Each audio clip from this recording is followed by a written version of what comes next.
Welcome back to the Scar Wealth Podcast. This week, we start with a question about navigating lifestyle differences among adult children and what happens when those differences begin to affect shared spending and charitable priorities. Then we look at short-term rentals and bonus depreciation under the One Big Beautiful Bill, including how material participation works and where investors might misunderstand the strategy.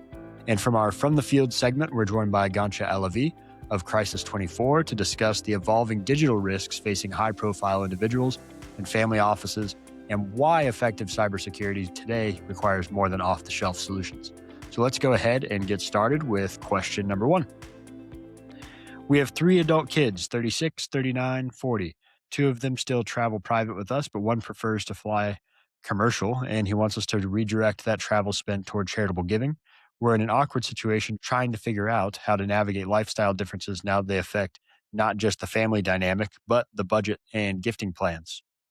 So definitely an odd situation, and this is a common trap that occurs when kids start to feel, whether right or wrong, that they get a say in how the gift that was allocated to them, or how the benefit that was allocated to them should get allocated if they choose to opt out. In other words, you have provided an experience to fly private. So is there the right of the child to say, I don't want to fly private? So then that means that that money was mine. So I get to tell you how I think you should spend that money. And I'm not a fan of that belief. I believe I'm an equal opportunity gifter. And I believe that if you come up with a gift and say, you're going to provide this private travel experience to all three of your children, if they choose not to partake, then that doesn't just mean that there's a bucket of money there that was earmarked for their travel that now they get to choose what to do with it. You're gifting the experience. You're not gifting a pile of money that everyone else just so happens to be spending on private travel. So fair in these opportunities for participation doesn't necessarily mean identical outcomes of participation. And fair means that you're giving everyone the opportunity for that type of experience. Now, this one's a little different because part of traveling together is the travel, right? It's that travel dynamic. So while you're having these plans to pull the whole family together to go on these trips, and they like to have their own experiences, own families, and all of this is starting to evolve, it's difficult. It becomes more and more difficult to find those times for everyone to come together.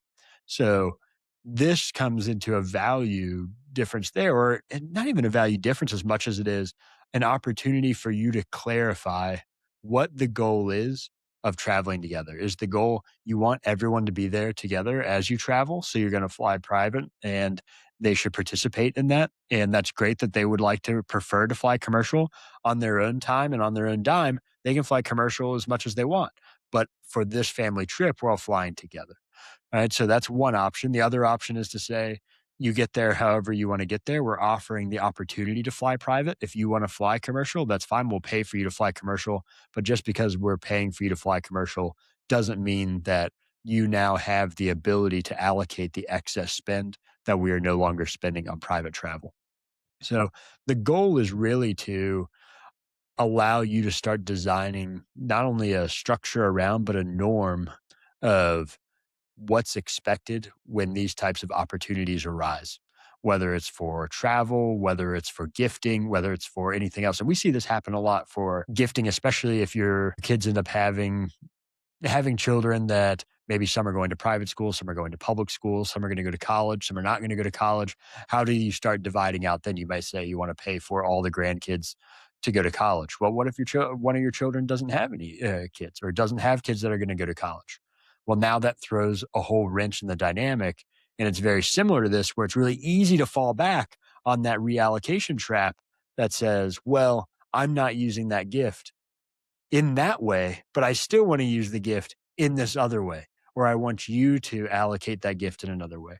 So I think this is a great opportunity. It's relatively low stakes for travel to start having these conversations to provide that clarity and hopefully end up avoiding a bunch of conflict in the future because you set a precedent now of what your thoughts are and your reasons for gifting, whether it's a direct dollar amount or it's an experience like this.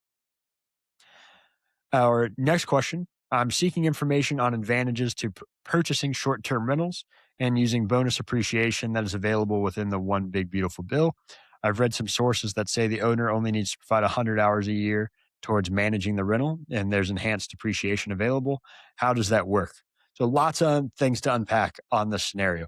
First things first, whenever we deal with any type of investment, I want you to ignore the tax implications and say, would you be going into short term rentals right now if there wasn't any bonus depreciation? The answer to that needs to be yes before we have any other discussion about anything to do with any of this investment. So, if the answer is yes, you've been dying to get into real estate and you find the best real estate for you to get into is in short term rentals. So, if you've cleared that hurdle first, then the next piece comes up of can we take advantage of the big, beautiful bill bonus depreciation? The advantage of the bonus depreciation is it allows you to depreciate items at a faster rate than is previously done under previous law. What that does is gives you a bigger tax break up front and incentivizes more conversations like we're having now of maybe I should go ahead and buy this property that I've been back and forth on because I get a big bonus depreciation up front. Remember that the depreciation that you have on a property will be recaptured once you sell, unless you do something like 1031 exchange or there's a step up in basis. So there's still some ways around that, which some things we've talked about before.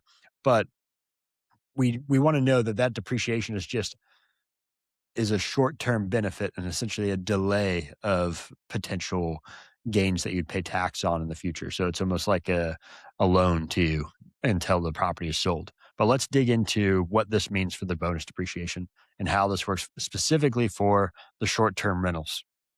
So the idea for short-term rentals, and there's specific rules here, which we'll get into the 100-hour rule in a little bit, but the one rule on short-term rentals, there have to be average. I want to say it's somewhere between, it's less than 7 days on average is your average stay to be a short-term rental. And because of that, it opens up this possibility that it's more active management. And the reality or the reason you want active management in any type of real estate investment is because if it's considered active income or an active loss, that can be used to offset active income somewhere else. In other words, if you have W 2 income, that's active, you're doing something for it. If you have investment income from a dividend that's paid in a stock in your brokerage account, that's passive income. If I take a loss in my investments, I can't use that to offset active income. You have to have a like rule. So I can take a passive loss and use that to offset passive gains and cancel them out. I can't take a passive loss and use that to offset active income. In other words, you can't go and take this short term rental, go rack up $50,000 in depreciation, passive depreciation, and use that to knock $50,000 off your W 2 income. That's not how it works. But it could work like that if the income that you're generating from the short term rental is considered active income because then you would have an active loss that you could use to offset active income. That's where the advantage. That's what everyone gets excited about. So then how do you do that? Typically do that through some sort of depreciation. And the depreciation is unique when it comes to real estate because typically real estate is depreciated over 27 and a half years or sometimes longer, depending on the type of property. So you've got 30 years of depreciation. You take that property value, divide it up into 30 years, it's only a tiny bit of depreciation every year, so it's not worth it. However, what you can do is upon identifying the property and putting the property into service, you could do what's known as a cost segregation study. And a cost segregation study says, all right, and you don't just own this property. What you really own is you own some carpet, right? You own some walls, you own some property improvements, you own some appliances. And now by segmenting all of this out, appliances can be depreciated at a faster rate than the whole property. The carpet can be depreciated at a faster rate than the whole property. So now you pull everything together. Imagine a spreadsheet where you're breaking down all the items in the house and all of them are under different depreciation rules. And you're allowed to depreciate, for instance, let's say you can depreciate the appliances all this year as opposed to waiting 5 years. Well, that's how you're going to get this big depreciation up front that would be in line with the big, beautiful bill. And if that's active and that's considered an active loss, you can use that to offset active income. So then that goes into the big question because you look at that and say, Stefan, that sounds great.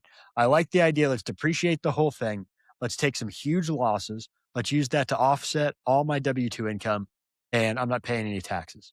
That's this kind of mythical idea that exists in people's mind. The problem is you need to show that this truly is an active income scenario. And if that's the case, there are lots of rules that the IRS has about what is considered active. Because you could say, well, I go into the property sometimes and fix some things. So I'm active. And then you'd say, well, sometimes I go over and clean the properties after one of the tenants leaves for the short term rental. That's fine, right? But there's got to be a rule. But then maybe you have a cleaner come in some of the times and you clean them some of the times. You do some contractor work, but you hire a contractor. You may have a property manager. You may not have a property manager. How do you tease all that out? So there's a few different rules. There's even a 500-hour rule that you can get to. The 100-hour rule is very misunderstood. It's really easy to throw around the 100-hour rule and say, if you work on that property 100 hours a year, then that must qualify for active management. That is not the case. What the 100-hour rule is meant to be is to say you're spending at least 100 hours on this property and you participate in this property and work on this property more than anyone else involved. So what this eliminates is you saying, well, I worked 100 hours on the property, but you've got cleaners in there that have worked 250 hours and you have a property manager that's been working 250 hours through the year. Then the 100-hour rule doesn't really work. Is that really active if there's other people in the business that are running it more than you or spending more time on it than you are? So if you're going to follow the 100-hour rule, technically it's you've been spending 100 hours and there is nobody else that spends more time on that property than you do. Now spouses can be added in here, so that's possible, but that's where the 100-hour rule really sits and the goal there is to have some sort of test to show the IRS, and you want this well documented, that you are substantially the one doing the work. You're doing more work than anyone else. There's no question this is active income. So, in this type of scenario, anytime you are going to do something that ends in a really big tax benefit to you, your documentation needs to be flawless. If you're going to do this and you're about to take this huge bonus depreciation against active income, save tons of money in tax, then I want to make sure that not only do you have every single hour documented to get you to 100 hours, but you're documenting everybody else involved. So that way you can truly show that you've done substantially all the work or substantially more work than anyone else in there and meeting one, if not two of the different rules that the IRS has to show that this is active income. The benefits are there if you're taking the steps to make sure it's done in an appropriate way. But always step back to that first factor that we had talked about, which is this the business you're wanting to get into? That has to be yes first before you determine whether or not there's a cherry on top with some bonus depreciation. Like how we think about wealth? You can learn more about our approach at scholaradvising.com, where we work with high net worth families on personalized planning and strategy. Next, in our From the Field segment, we explore how wealth, visibility, and digital exposure intersect and what families can do to reduce risk before a crisis surfaces.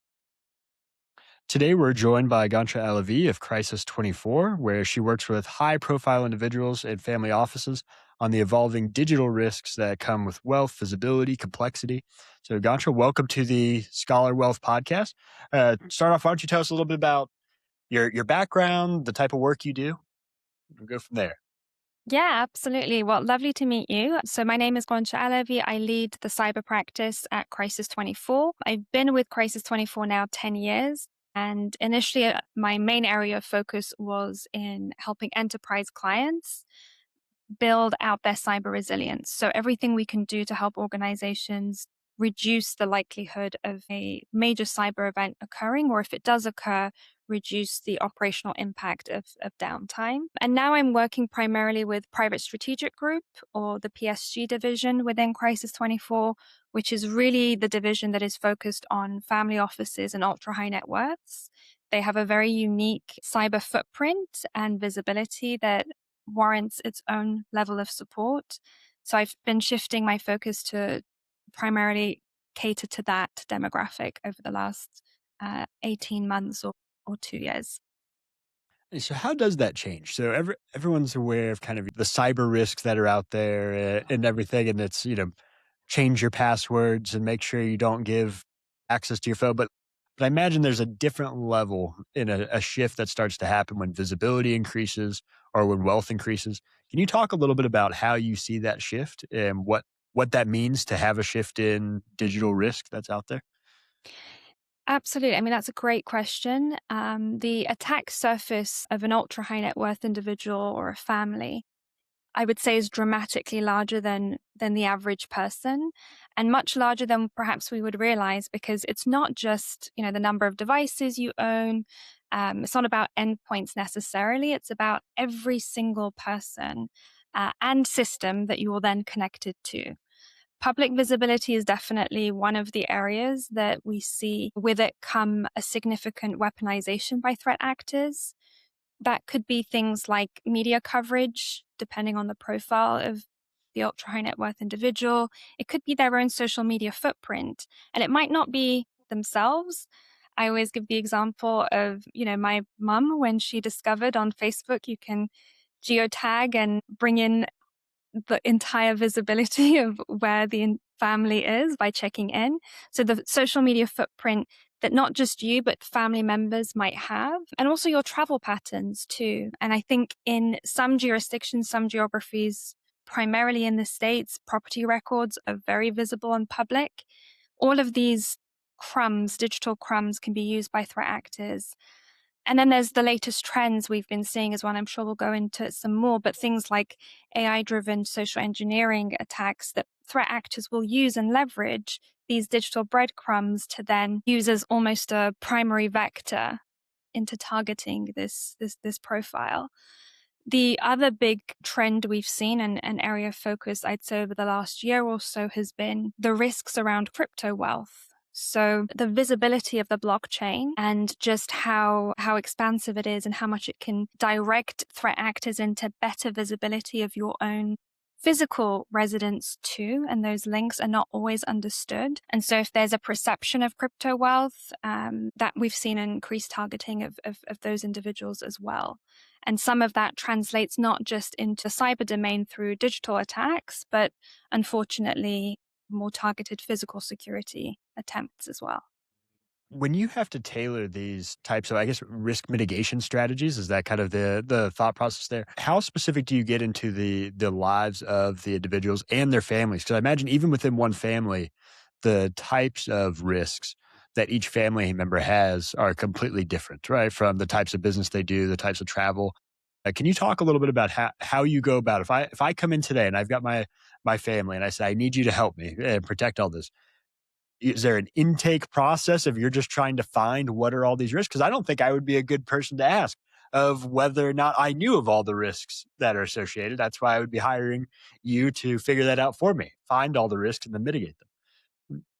That's a great question. And you're absolutely right. Every individual has a unique profile. And you can't really apply sort of a cookie cutter approach. There are themes and patterns that are consistent with this demographic, but understanding their digital footprint, understanding their pattern of life, their lifestyle is really, really important. So the best way to do this is twofold. So we start with what we call digital footprinting, which is essentially where we're mapping out the entire digital exposure of the individual and looking outside of just the principal, but also the spouse, the children. Typically, we're also looking a generation up because there are, discrepancies in, I'd say, privacy literacy, depending on various generations and how comfortable they are with technology. They might not be aware of the dangers of how they are using or configuring their devices. And with ultra high net worths and family offices, you're also looking at that layer of trusted individuals outside of the family who, it might be a chief of staff, it might be a housekeeper, it might be, select individuals that are very, very close to the family and have access to a lot of important information and credentials in some instances too.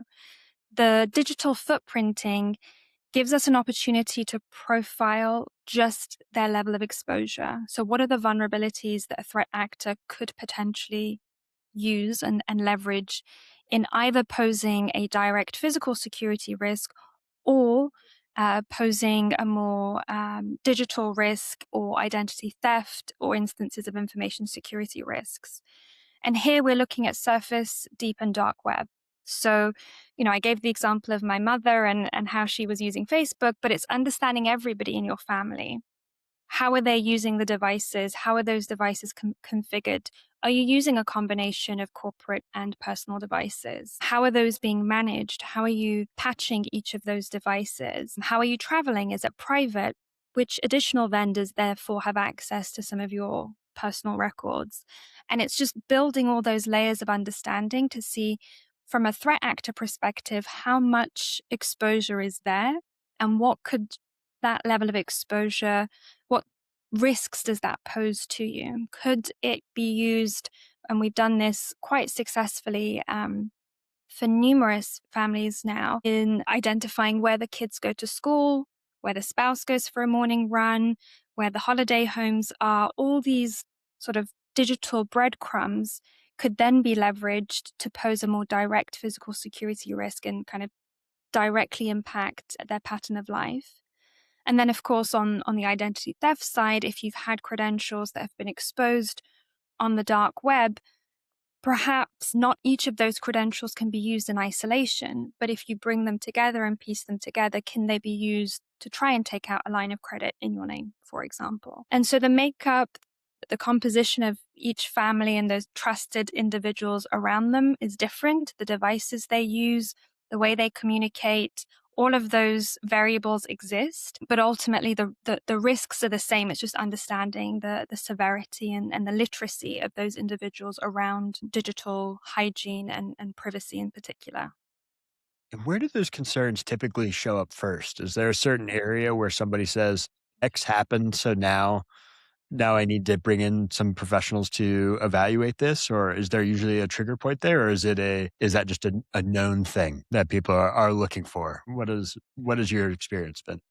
I'd say it's a combination of both. I mean, in some instances, clients are coming to us because they are suspicious of something odd happening or something peculiar has already happened. Usually it would be increased traffic. It might be social engineering attempts. It might be more phishing emails that you're getting. It might be some odd attachments, peculiar communications often.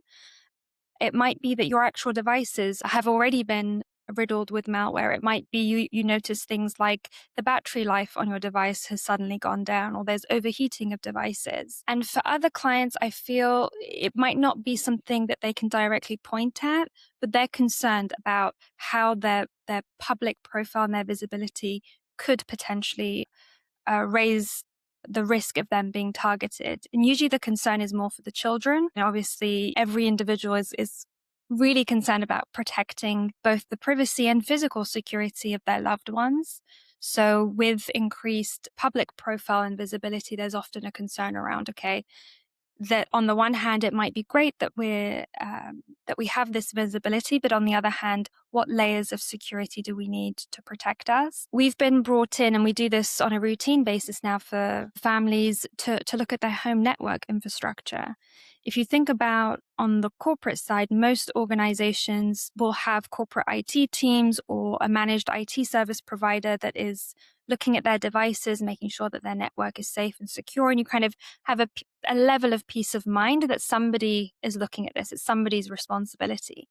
In the home environment, that's not the case. So if you think about all of the various devices that might be connected to the central network in a home environment, and I'd say with ultra high net worths and family offices in particular, they're more likely to have a complex network infrastructure at their home. They're more likely to have a smart home and IoT devices, whether it's the smart TV, whether it's we did a network assessment of a residence not so long ago, and it was the wireless mug that was sitting in the kitchen that was the entry point that a threat actor could use to then move laterally across. So those sorts of things are not always considered or thought through, but we're seeing more family offices and ultra high net worths really thinking actually nobody is looking after my cyber footprint at home.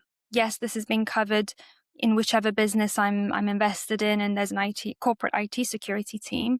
But how does that extend to the family? How does that extend to the home environment, where not only am I accessing some of that corporate data, but also where personal, private data of the family also exists? You're hitting exactly where I see is a really interesting overlap, which is when you start dealing with family offices and you have this, like you kind of described as this trusted layer of individuals that are very close, that almost starts to feel more like enterprise IT security than it does personal security. So I imagine, are you doing, I don't know if you'd consider them an audit, right? But are you doing internal audits of the family office side of things to make sure data is being handled appropriately and those connections? Because the amount of information, or I guess the quality of the information over there from a privacy perspective would be really high.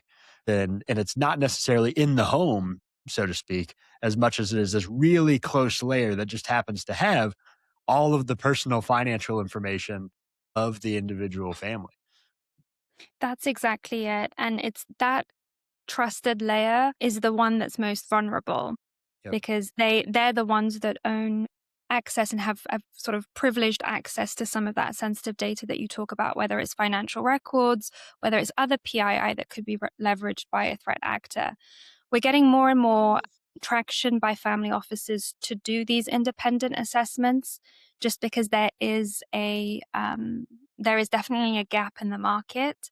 I feel like enterprise cybersecurity risk assessments and pen testing is perhaps too overbearing for a small single family office, but it's definitely something that needs to be addressed because those tend to be the weak entry points in, is if you don't have those controls in place.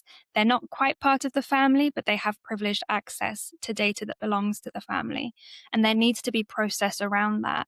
There isn't always sufficient governance. And I will say, often when we talk about cybersecurity, a lot of the focus tends to be on the ones and zeros and the technical security controls, which are important. And you can invest a lot in technical security controls and spend a lot of money with various vendors to put in the right tools. But those tools are not sufficient if they're not configured correctly and the team handling them are not trained. And also the wider governance piece. I've done assessments time and time again where the ask from us has been, we just need penetration testing of this particular system. That provides you a snapshot in time. It's helpful to understanding where are some of those gaps.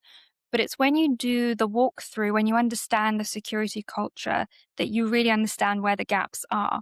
Might be great you have technical security controls around, password management, for example. It's electronically enforced. You have to update your password every so often, and there's a policy that's set by that.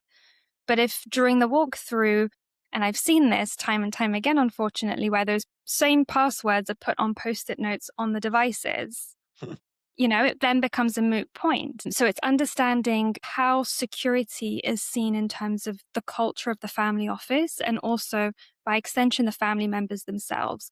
Are they looking for workarounds, or do they understand why these controls are in place and see them as a way of protecting them, and therefore they're more likely to stick within that framework? And if it doesn't work for their lifestyle, finding additional layers of security that are more discreet, that are less cumbersome for them to apply, but still provide those provisions for protection.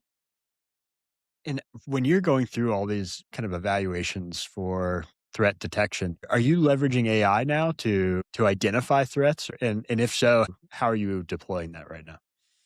AI is an interesting one. I think I will say the threat actors are probably many more steps ahead than anyone in the security field in terms of leveraging AI. Unfortunately, the volume of attacks that we're seeing, the way that it's being leveraged in sort of deep fake attacks and social engineering attacks, unfortunately, that continues to rise. And I think that change isn't going away. But to your point, it can definitely also be leveraged on kind of proactive cybersecurity controls and checks and balances that we're doing. I mentioned the rise in sort of crypto thefts and issues around security of crypto assets. We've successfully leveraged AI in a number of investigations of crypto assets to be able to track and trace how the layering has been deployed by threat actors in hiding and moving the money. So definitely AI can be used as a way to supercharge the cyber threat intelligence community. Our team leverage it on a day-to-day basis. So yes, it can be definitely used for good, but unfortunately, as we're working through it, so are the bad actors. So it's a bit of a cat and mouse game. And if one of your clients is going through something like this, one of these situations, what do you find is the kind of the advice you give of how to handle these type of difficult situations under pressure? How do you make decisions under that type of scenario? Great question. I think with decision making and what you want to be able to do during a cyber crisis is to be able to make decisions quickly and effectively. I come from a crisis management background. Crisis 24 manages kidnap for ransom cases, piracy, extortion, all sorts of security perils. And there are definitely nuances around cyber crises where there is a prolonged period of uncertainty where you don't have all of the information, where the forensic investigation is either inconclusive or slow to reach an end. And therefore, you still are in a position where you need to make decisions and communicate. When we do this on the enterprise side for organizations, a lot of the focus is on being able to communicate effectively to your stakeholders so that you're in charge of the narrative. When we look at family offices and ultra high networks, it's different. They don't need to be communicating necessarily to many stakeholders. There will be some legal contractual obligations to notify if there's data that they hold that will impact data subjects, for example, but it's knowing who to bring in at what point. So our advice typically to family offices and or directly with the families themselves is to have a cyber incident response plan. Who are the people that you're going to call to support you and what is their role? The forensics is one piece of the puzzle, but it cannot be led entirely by forensic investigation. You may need legal support. You might need breach lawyers to support you in any of those notifications that you need to make. You may wish to engage law enforcement, but knowing when to engage them, at what point, what level of information are you giving them? You might need crisis comms support. How are you messaging this? What reputational impacts is this likely to have? You might be on the board of several other organizations. You might hold leadership positions in various other organizations. How is this going to impact your reputation? And therefore, how do you communicate this effectively? There's lots of pieces to this crisis management. And most of it can be addressed in principle in a cyber incident response plan that maps out who those stakeholders are and what you need to be accountable for. The more you do upfront, the easier it is during a crisis, because the last thing you want to be doing during a crisis is trying to just figure out, okay, who do I even need to call? The more work you do in preparation, it tends to pay off.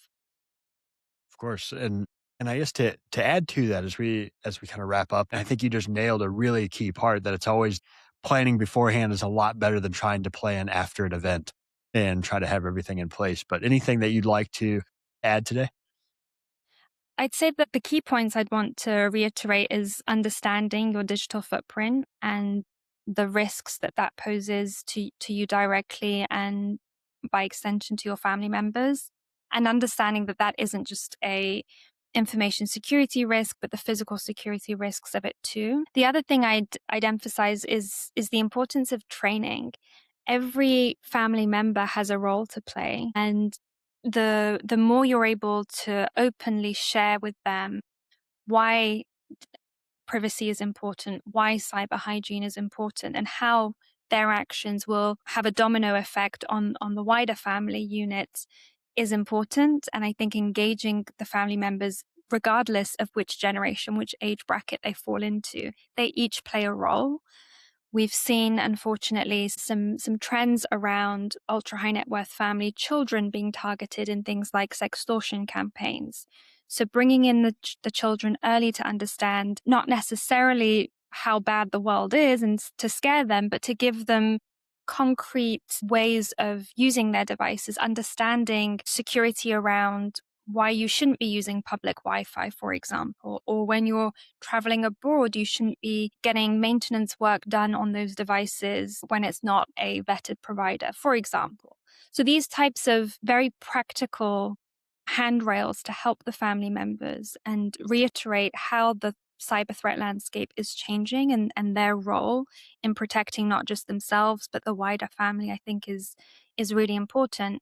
And the last point I'd make is that these things come together in the same way that the digital footprint piece is both physical and cyber. Cyber no longer should be seen as just purely an IT issue.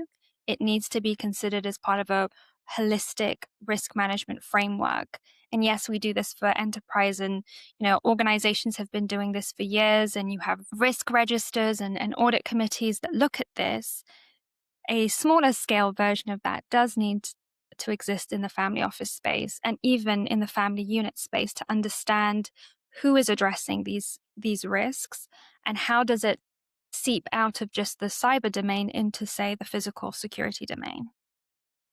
Perfect. Thank you so much. I really appreciate you coming on today and sharing this. This is consistently a gap, I think, in a lot of people's finances and just their overall mindset of what type of risks that are out there and concerns of how to handle that. So I really appreciate you sharing your expertise today and giving us some tips to live by there when it comes to the digital footprint and security. Thank you so much. It's been a pleasure. Yep. That's our show. Thanks for listening, and we'll see you next week. The information provided in this podcast is for general informational and educational purposes only and is not intended to constitute financial, investment, or other professional advice. The opinions expressed are those of the hosts and guests and do not necessarily reflect the views of any affiliated organizations. Investing in financial markets involves risk, including the potential loss of principal. Past performance is not indicative of future results. Before making any investment decisions, you should consult with a qualified financial advisor who can assess your individual financial situation, objectives, and risk tolerance. Thanks for listening.